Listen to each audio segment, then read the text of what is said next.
अल्हम्दुलिल्लाह अल्हम्दुलिल्लाह वकफ़ा वसलामुन अला इबादिहिल्लज़ीना इस्तफ़ा अम्मा बाद फ़अऊज़ु बिल्लाहि मिनश शैतानिर रजीम बिस्मिल्लाहिर रहमानिर रहीम रब्बि इश्रह ली सदरी व यस्सिर ली अमरी वहलुल उक़दतम मिन लिसानी यफ़क़हू क़ौली सदक़ल्लाहु अज़ीम। मौजूद ख़वातीन हज़रात, इस वक्त पाकिस्तान के तूलो अर्ज़ में अखबारात में टीवी चैनल्स के ऊपर और आम लोगों के दरमियान एक ख़ास किस्म की बहस चल रही है कि यूरोपीय यूनियन के अंदर एक करारदाद मंजूर की गई है कि पाकिस्तान जो है वो अपनी अक़लियतों के हिसाब से बहुत जुल्म रवा रख रहा है और ख़ास तौर पे ईसाई अक़लियतों के बारे में और एक जोड़े के बारे में तकरीर की गई है कि जो तौहीन रसालत की सजा भुगत रहा है। साथ ही ये कहा गया है कि पाकिस्तान में एक बड़ा जालिमाना सा कानून है तौहीन रसालत सल्लल्लाहु अलैहि वसल्लम का, जिसको खत्म कर दिया जाए। इस करारदाद के अंदर किसी किस्म की कोई बाइंडिंग क्लॉज नहीं है कि हम ये कर देंगे वो कर देंगे फलां कर देंगे, लेकिन पाकिस्तान के बुज़दिल और रसूलुल्लाह सल्लल्लाहु अलैहि वसल्लम की तौहीन रसालत के इस कानून को खत्म करने के दरपे वो सियासतदान और वो तजिया नगार जो हैं वो इसको बढ़ा चढ़ाकर पेश कर रहे हैं। ये सिर्फ पाकिस्तान में हो रहा है, दुनिया के अखबार उठा ले तो ये एक कालमी खबर की भी हैसियत नहीं बनती। जहां तक इस बात का ताल्लुक है कि यूरोपीय यूनियन क्या है, क्या करती है, क्या कर सकती है, पूरी दुनिया के अंदर तरह तरह की अक़लियतों के ऊपर जुल्म हो रहे हैं। बर्मा में रोहिंग्या के ऊपर जुल्म हो रहा है, इंडिया में मुसलमानों के ऊपर जुल्म हो रहा है, फ़लस्तीन में हो रहा है, किसी को कोई इससे परवाह नहीं होती। देखना यह है कि जिस चीज से मैं डरा रहे हैं वो पहले उन्होंने फैटर से डराया था, उस पर मैं बहुत तफसील से बात कर चुका हूं, लेकिन दोबारा भी इसको साथ मिला के बात करूंगा। यह खौफ इसलिए दिलाया जाता है कि यूरोप का खौफ दिला के पाकिस्तान के अंदर मजहबी तबका जो है उसकी गर्दन रत्नी की जाए। ये जीएसपी करता क्या है? बुनियादी तौर पर जीएसपी ये करता है कि पाकिस्तान में से कुछ जो पाकिस्तान नहीं बल्कि तकरीबन 80 ममालिक 80 के 79 ममालिक जो हैं उनमें से मुख्तलिफ किस्म की जो प्रोडक्ट्स जाती हैं, जो सामान जाता है उनको खरीदता है और उसके ऊपर टैक्स नहीं लगाता ताकि बड़े बड़े मुल्क जैसे चाइना है या उनके बगैर में उनका माल बिक सके। पाकिस्तान में ये मेरे सामने उसके सारी तफसील पड़ी हुई है। पाकिस्तान में ये सिर्फ फायदा देगा आपकी टेक्सटाइल इंडस्ट्री को जो फैसलाबाद के अंदर मौजूद है, जो मेरे लिए कमीज नहीं बनाती, नाइकी के लिए बनाती है, जो मेरे लिए शलवार कमीज नहीं बनाती, पोलो के लिए बनाती है, और बदले में $1 लेके और वो सरमायादार जो है वो फैसलाबाद से उसको उठाता है और कहीं किसी और जगह उसको या किसी और मुल्क में एक और फैक्ट्री, क्या वो केनिया में लगा ले, किसी और जगह लगा ले ताकि अपने आप महफूज रखे। मैं वो तफसील में नहीं जाना चाहता। पाकिस्तान की जो चीजें बिकती हैं, जो उनको मौजूद चाहिए होती हैं, उस पर किसी किस्म की कोई टैरिफ नहीं है और पहले ही नहीं है, जिनमें बासमती है, जिसमें स्पाइसेस हैं, जिसमें मार्बल है, जिसमें फैंस हैं, तकरीबन 75 के करीब ऐसी चीजें हैं। जाहिर बात है और कोई भेज बासमती और कहां से होगी मिलेगी उनको, ये मार्बल आपको और कहां से मिलेगा, और बहुत सारी चीजें। इसके ऊपर आप एक इतनी बड़ी चीज को सेक्रीफाइस करने की बकवास करते हैं कि हम तौहीन रसालत के कानून की वजह से हमारे ऊपर ये सूरत हाल बन जाएगी। तब मुझे गुस्सा इस बात पे आ रहा है कि ये मेरे सामने अमेरिका की सैंक्शंस की लिस्ट पड़ी हुई है जो पाकिस्तान ने उसके ऊपर लगाई है। सबसे पहली सैंक्शन जो है 1965 में लगी, नो मिलिट्री एड, क्या violation of the terms of the US military aid by Pakistan equipment is used against India. हमारा माल जो है तुमने, हमारा असला जो इंडिया के खिलाफ आपने इस्तेमाल किया, आपने बर्दाश्त की। 71 में फिर लगी, उसके बाद 77 में लगी, उसके बाद 79 में लगी, उसके बाद 1990 में लगी, फिर 1998 में आप अंदाजा करें कि जो ग्लेन अमेंडमेंट आई है उसने आपका खून चूस के रख दिया। और ये चलती रही, 1999 की चलती रही, मिलिट्री कू के ऊपर लगी और बहुत सारी चीजों के ऊपर लगती रही। आप बर्दाश्त करते हैं क्यों?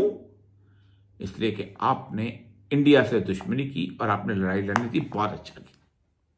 और दूसरा, आपने एटम बम बनाना था। क्या एटम बम सैयदुल अंबिया सल्लल्लाहु अलैहि वसल्लम की हुर्मत से ज्यादा हैसियत रखता है? क्या उस एटम बम की मौजूदगी आपको जिता सकती है?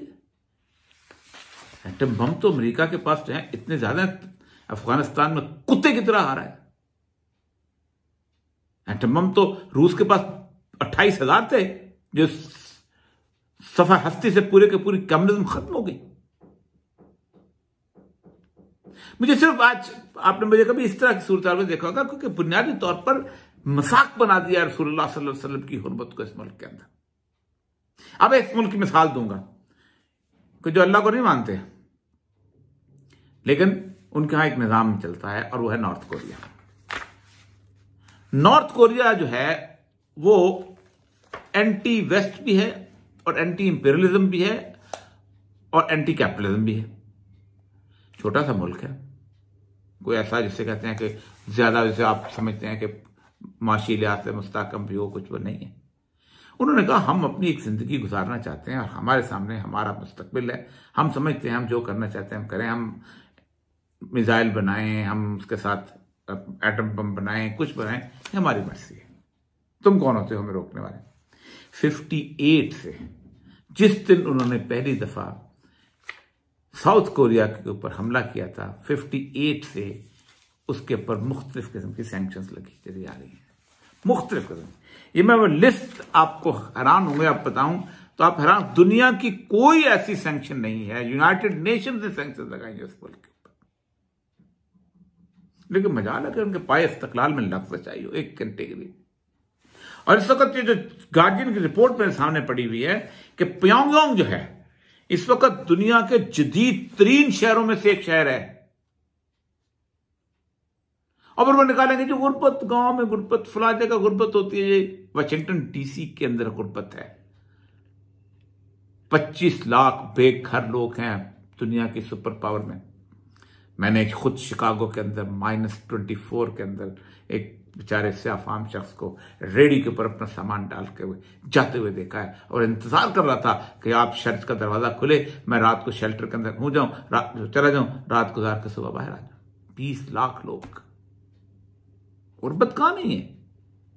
और गुर्बत क्या यूरोप के अंदर नहीं है? गुर्बत का ग्लास्को के अंदर नहीं है? गुर्बत क्या कोलोन के अंदर नहीं है? लेकिन मसला सारा यह है कि हम उनको पेश नहीं करते।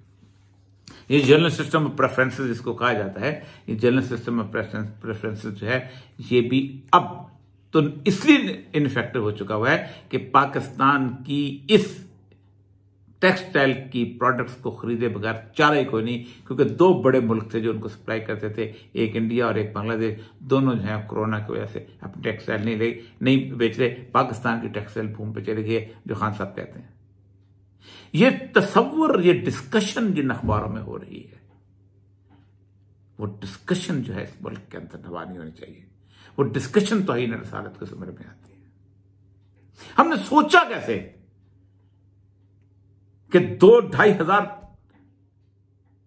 मिलों वाले, और वो भी बाहर माल बेचने के ऊपर, हम लोगों को डराएंगे कि तुम्हारा मुस्तकबिल तबाह हो जाएगा, तुम्हारी मईशत तबाह हो जाएगी, तुम्हारी जिंदगी तबाह हो जाएगी। तकरीरें करते हैं ईद मिलादुन नबी के ऊपर, इतनी बड़ी बड़ी सदर पाकिस्तान भी, वजीर आजम पाकिस्तान भी बातें करते हैं, मिश्क रसूल के अंदर रचे बसे हुए हैं। जवाब दिया आपने, बड़ा अच्छा किया, बहुत अच्छा किया, लेकिन क्या पाकिस्तान में पैमरा ये बात तो नहीं कर सकता कि क्या डिस्कशन कर रहे हो? मुझे औरत मार्च के बोलने पर मेरे प्रोग्राम को अभी 2 दिन पहले आपने 5 लाख रुपया जुर्माना लगवाया, इसलिए कि आप इस मुल्क के अंदर इस नॉर्थ ईस्ट के मुताबिक आप बेहयाई को अरूज देना चाहते हैं। आपने अपना मुल्क तबाह किया। कि मैं आखिरी बात कर रहा हूं क्योंकि बात लंबी हो रही है। आपने अपना मुल्क तबाह किया, आपने रसूलुल्लाह सल्लल्लाहु अलैहि वसल्लम की हिदायत, कुरान की तालीमात के खिलाफ दिया। कुरान कहता है वलकुम फिल क़िसास हयातुन या उलिल अलबाब, हमने क़िसास में जिंदगी रखी है। अगर तुम वाकई सही हो और चाहते हो, ज़हन रखते हो, उलिल अलबाब हो, अच्छी तरह समझदार लोग हो।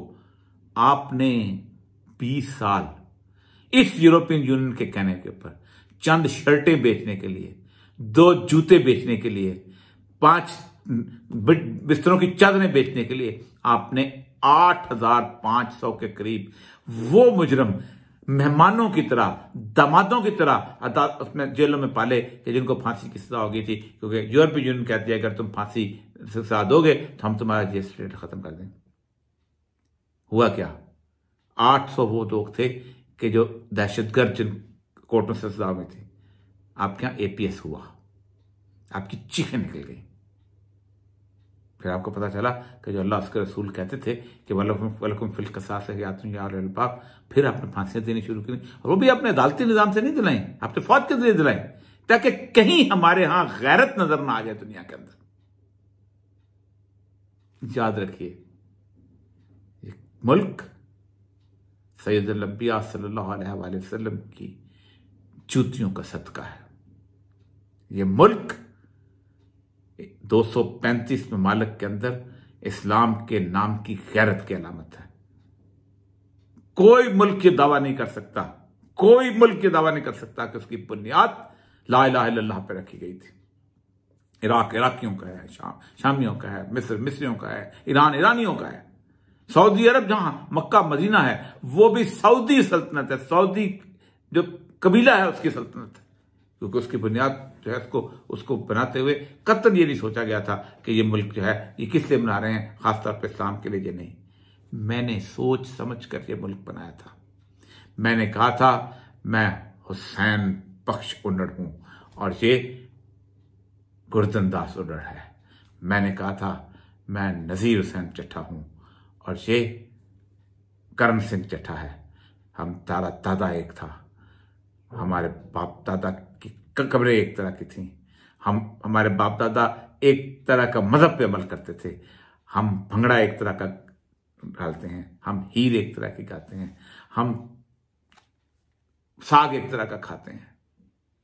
मेरा भाई नहीं है क्योंकि ला इलाहा इल्लल्लाह मुहम्मद रसूलुल्लाह नहीं कहता। हमने वतनियत के तस्वर को खत्म किया था। हम हैं कि जो अलामत हैं, याद रखें ये मुल्क अल्लाह के गैरत की अलामत है। इस मुल्क के साथ जिसने जो खिलवाड़ किया उसको सजा मिली। ये कल की बात है, 3 बड़े खानदान थे कि जिन्होंने इस मुल्क के साथ खिलवाड़ किया 1971 के अंदर। एक भुट्टो खानदान जिसको अपनी हवस और लालच थी कि मगरबी पाकिस्तान तक सतार आ जाए। एक शेख मुजीबुर रहमान का खानदान जिसने इस मुल्क की असास के खिलाफ वतनियत की बुनियाद पे अपना परचम उठाया। और तीसरा इंदिरा गांधी का खानदान जिसने कहा था कि मैं नहीं 2 कौमें दरिया खलीज में डुबो दिया। 1971 से लेके आज तक के खानदान किसी एक शख्स को तभी मौत के साथ दफनाने को तरस चुके। इससे ज्यादा इबरत क्या हो सकती है? बात आ जाओ, मेरा अल्लाह इस मुल्क के साथ बहुत गैरत वाबस्ता रखता है। फातह बरूजा और अब्सार।